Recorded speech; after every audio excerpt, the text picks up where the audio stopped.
Good to be back with you again this evening. 2 plugs before we get started. I know it was already mentioned in the announcements, but we have friends and family invitations, and that is the way we want to use these. So here's my challenge. In the next 2 weeks, I just want you to give one away. Whether it's a neighbor, whether it's a family member that lives close to us, I just want you to give one. Now, if you want extra credit, you can do more. They'll let you into heaven either way. But this is a perfect idea. And the way I want you to think about this is open house, right? When the kids went to school and the PTO put on things for people to come and to meet the teachers and to check out the school and all the administrators and things that are gathered there, that's what we want them to do. We want them to be exposed to the churches of Christ. Second one. I know you got to squint really hard to be able to see this one. But this is the invitation cards that we made up, and they're really generic in nature. They have the church's information on them. But on the back, there is the QR code that goes to our website. And those are connected to lessons and teaching and articles from house to house. But it says, you are invited, the Midtown Church of Christ, and on the back, a little place to put invited by in your name. And the reason why I bring this one up tonight is because it's already bore fruit. We had a visitor in our midst this morning that was given one of these cards, and they're looking for a church home. They're looking to learn more about God, and they joined us today. And so I want you to think that in the least thing that I can do to be a seed sower for the kingdom, I can give some of these out to my waitress or the lady that is waiting on me in line, or maybe even a neighbor. Tonight we want to talk about a very specific topic, and I hope to stay on the topic the entire time, to gain our appreciation for a word that we don't use very often because we live in a republic. We have a democracy. But I want you to think about the sovereignty of God.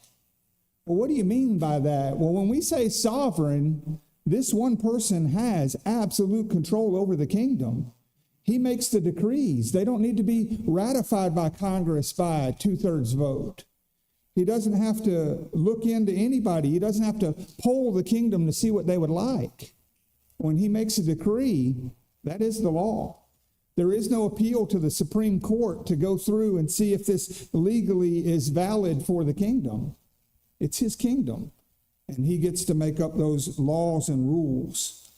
God is sovereign in that way, and I want us to look through and kind of get the idea and the appreciation for what it means for God to be our sovereign king.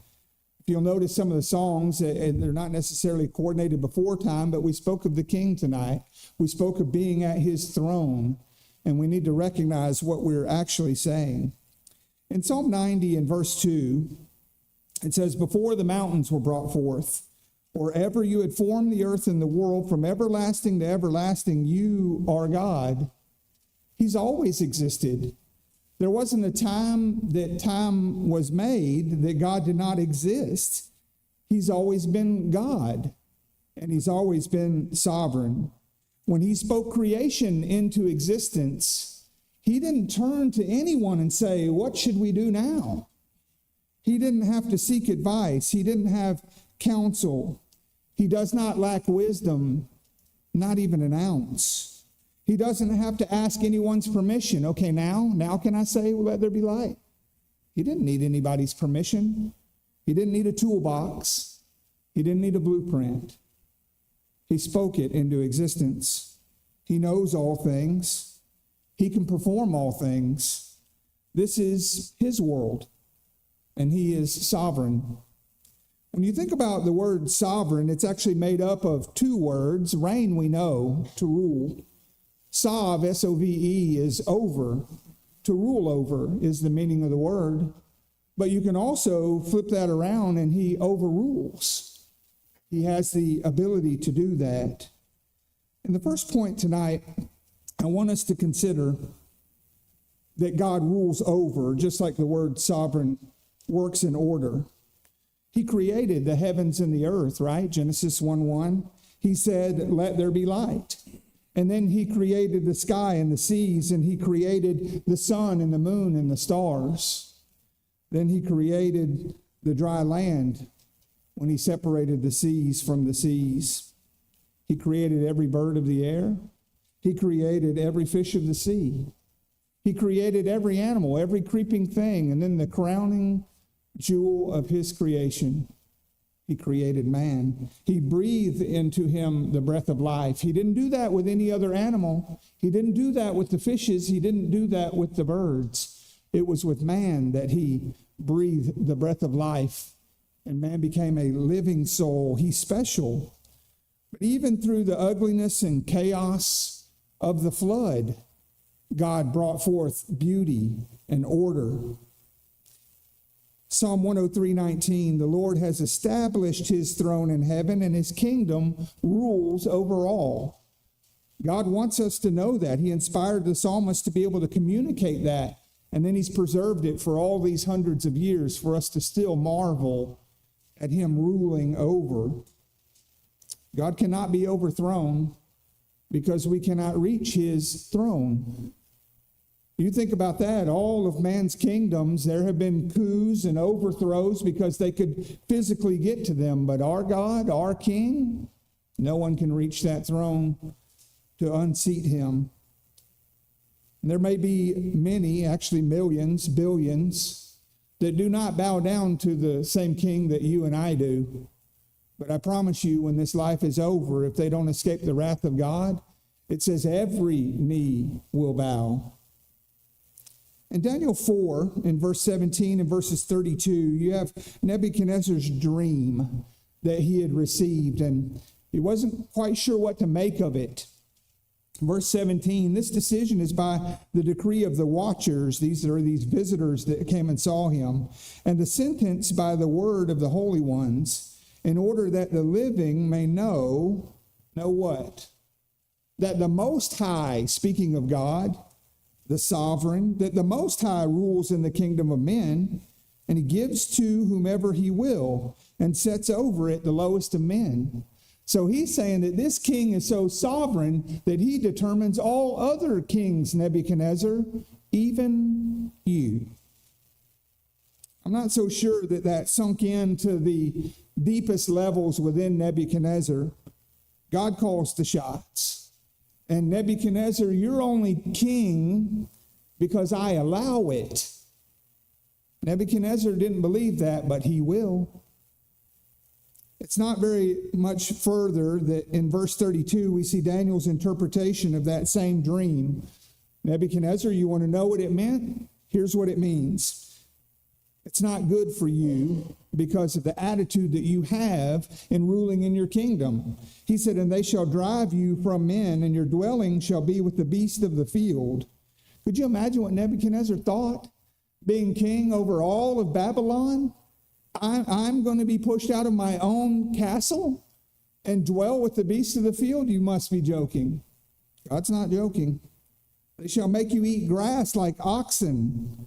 Can you imagine the delicacies that he could feast from every day in abundance? And it said, and 7 times shall pass over you until you know that the Most High rules in the kingdoms of men and gives it to whomever he chooses.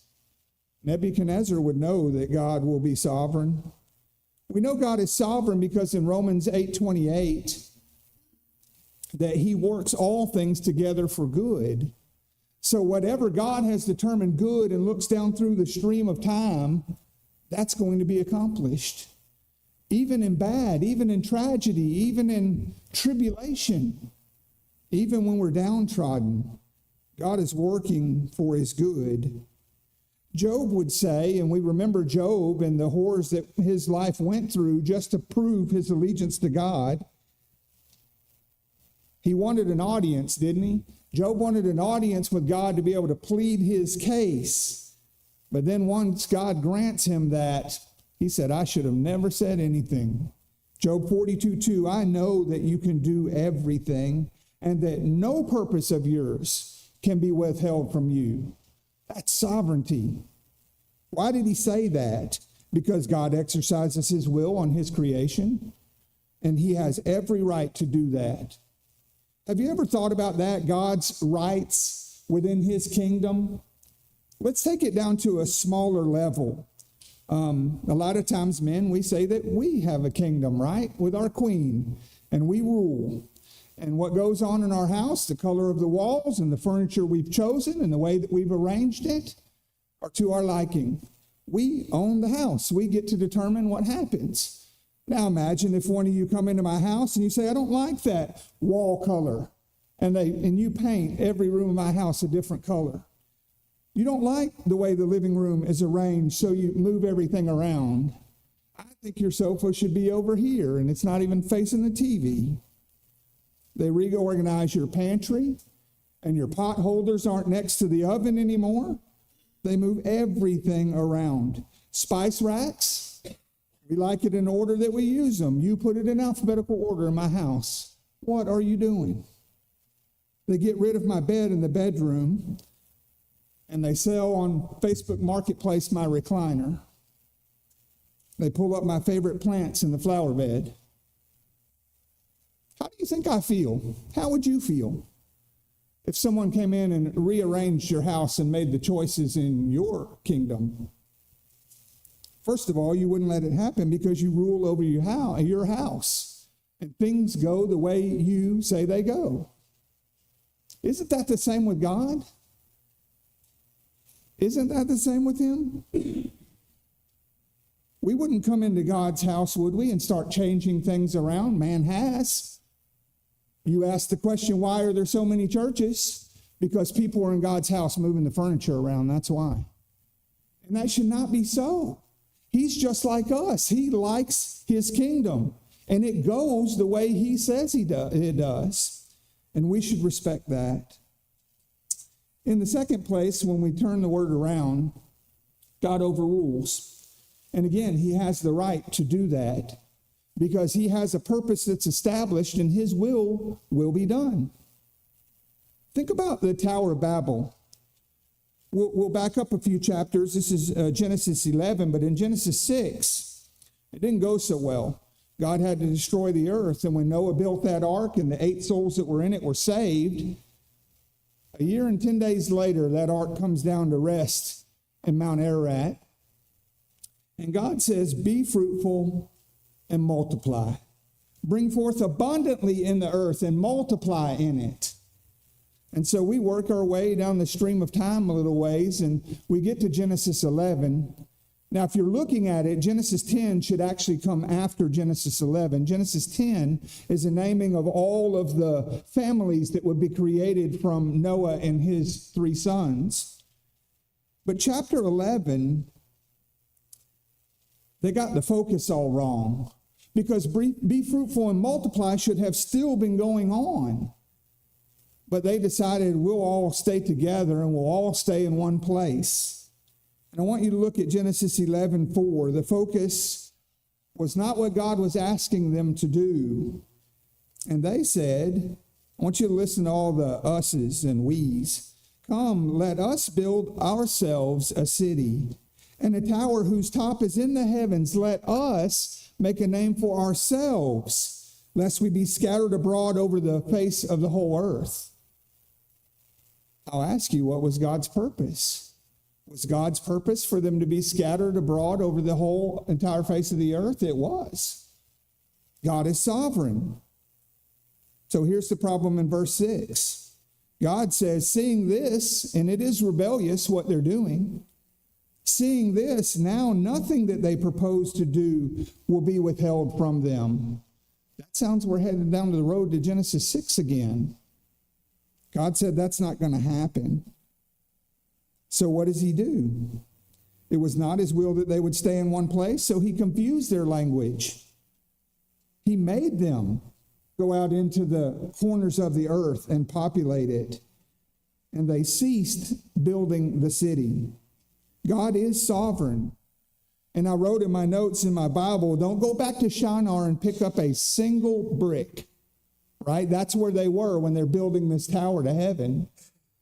We shouldn't do that as well. When we figure out that God has stated something to be a certain way, the plan of salvation, the organization of the church, the way his word is preached, the command that we have to evangelize, the way that we organize the worship, all of those according to his authority. Why? Because he's king. What about Pharaoh in the Red Sea? Pharaoh asked Moses and Aaron with contempt when they came before him, "Who is the Lord that I should obey his voice?" Oh, Pharaoh, you're about to find out. And then what happened? 10 plagues, not one, which probably should have been sufficient, but 10 plagues God sends on Pharaoh, one after the other. God overruled him. Now Pharaoh, not completely convinced of God's sovereignty, even after the death of his own firstborn, yes, he let Israel go, but how long was it before he said, "Oh, we got to get them back"? And he pursues them. In Exodus 14:18, "Then the Egyptians shall know that I am the Lord, when I have gained honor for myself over Pharaoh, his chariots and his horsemen." So the chariots and the horsemen and the soldiers, they raced through these held-back walls of water, chasing after God's people. The chariots and the horses and the soldiers continue. But then the waters returned and covered the chariots, the horsemen, and all the army of Pharaoh that came up into the sea after them. Not so much as one of them remained. A few verses later, it would say the children of Israel saw their dead bodies wash up on the shore. Why? Because God is sovereign, and he said that these people are going to establish Israel. They're going to live in Canaan, a land that flows with milk and honey, and through that seed, the Christ will come. God is not going to be overthrown. And just when it looks like that line will be erased, it will lead to the seed, Jesus the Christ, God fills it back in. And that's what he did here. What about Sennacherib? What an interesting story. And when you look into the history outside of the Bible of this, there's no way that Israel should still exist as a country. Rabshakeh, which is a position within King Sennacherib, he was king of Assyria. And this Rabshakeh is standing at the foot of the walls of Jerusalem. And he's yelling up to all of these soldiers. He's intimidating them. He said, your God's not going to save you. Hezekiah cannot save you. The alliance that he made with this broken reed Egypt is not going to be able to help you. You're done. You should just give up. Then Isaiah the prophet tells Hezekiah that the Lord heard the reproach and will rebuke the words which the Lord your God heard. He said, Rabshakeh, Sennacherib, they have blasphemed me, which God takes very serious. He then predicts, Isaiah does, that Sennacherib will die by the sword in his own country. Assyria, up until this point, I was talking about the history of it, Assyria was 48-0. What a season. Every city that he had come down through so far, undefeated. It didn't matter how big the walls were, how high they were, didn't matter how many soldiers were inside. Sennacherib was taking it to God's people. And here he is at the foot of Jerusalem. What would man's prediction have been? I guess if I was the Rabshakeh, I would have been pretty confident as well, yelling up to those walls, "You've got no hope. They haven't even come close. It's been a blowout in every battle." If you look at the Taylor cylinder, Sennacherib had inscribed on there, "I've got Hezekiah shut up like a bird in a cage." But that was the last thing he wrote on that cylinder, because God overruled. God said, Isaiah, you tell Hezekiah that not one arrow will fly over the wall into Jerusalem. What? No shield will come up against it. They're not even going to come up to the wall. So what happened? When they were in their camps, God overruled, and 185,000 Assyrian soldiers were wiped out. Not so much as a shovel of dirt was thrown against the wall of Jerusalem to build a siege mound. No arrows flew over, no swords were raised. Sennacherib was murdered by his own sons in his own country as he fell down to worship a false god. God overruled. We spoke about Nebuchadnezzar earlier. He thought he was a self-made man, didn't he? We do this. Sometimes we look at our professional careers, or we look at how we've done as parents. We look at our 401ks and they say, look what I have done. We haven't done a thing. We've received the blessings of God. But this was Nebuchadnezzar. He thought he was a self-made man. And here's what he said. Is not this great Babylon that I have built for a royal dwelling by my mighty power and for the honor of my majesty? Daniel 4:30. No credit. No credit for God. God overruled. It says, while the words were still in Nebuchadnezzar's mouth, it happened.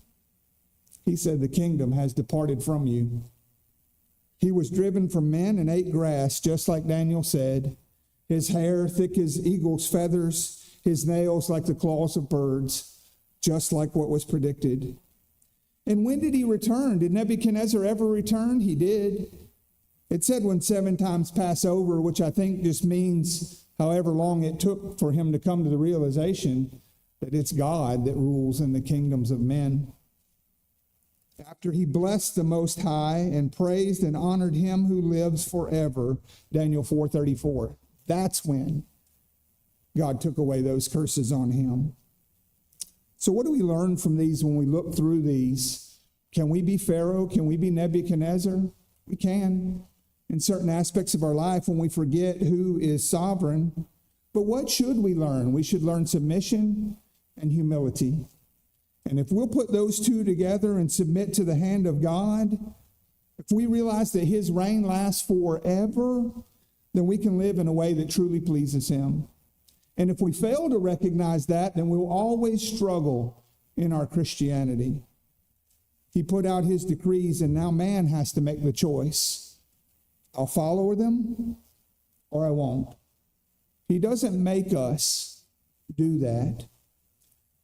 The activities of this life are not predetermined for us. You know, we have to reconcile God's sovereignty, him wanting what's done, versus our free will. The opportunities are there, but choices have to be made by individuals to submit to his authority. We've not been left in the dark on how to honor him. It's why we should attend every service, to praise him, to submit to his authority as the King of Kings and the Lord of Lords. Yep. It is why you should attend every service. It's why you should love your fellow man. It's why you should constantly be in this book, learning about his loving kindness toward us, because all are worthy of death. But yet the King spares us.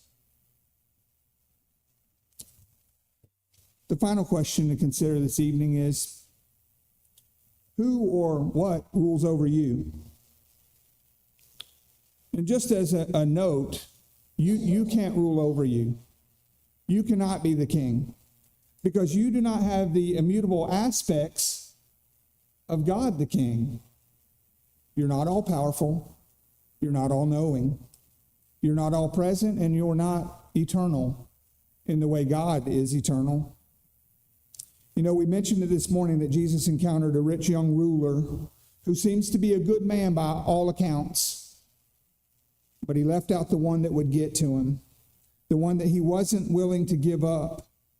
In our Bible classes, we've studied so many individual characters and groups of characters who had to be willing to overcome something to serve the sovereign king. Just give it up. Now, the rich young ruler, he couldn't do that. And I hope and pray that later on in his life, because he was a young ruler, that he finally got it and that we'll see him in heaven. What's keeping you from giving God your all? It could be money and material things. They're a lot of fun. They give us a lot of joy in this world, but they can distract us. Is it entertainment or pleasure over spiritual pursuits? Is it addiction? Do you want everyone to like you so you have problems taking a stand for what is right, for calling out sin? You know, we are friends to people when we call out sin. It's the stop sign or the yield sign or the speed limit sign. And we want those to be there to keep us out of trouble. So why wouldn't we do that with our spiritual conversations to keep people from harm? What excuse do you give for not serving or worshiping or evangelizing like you should?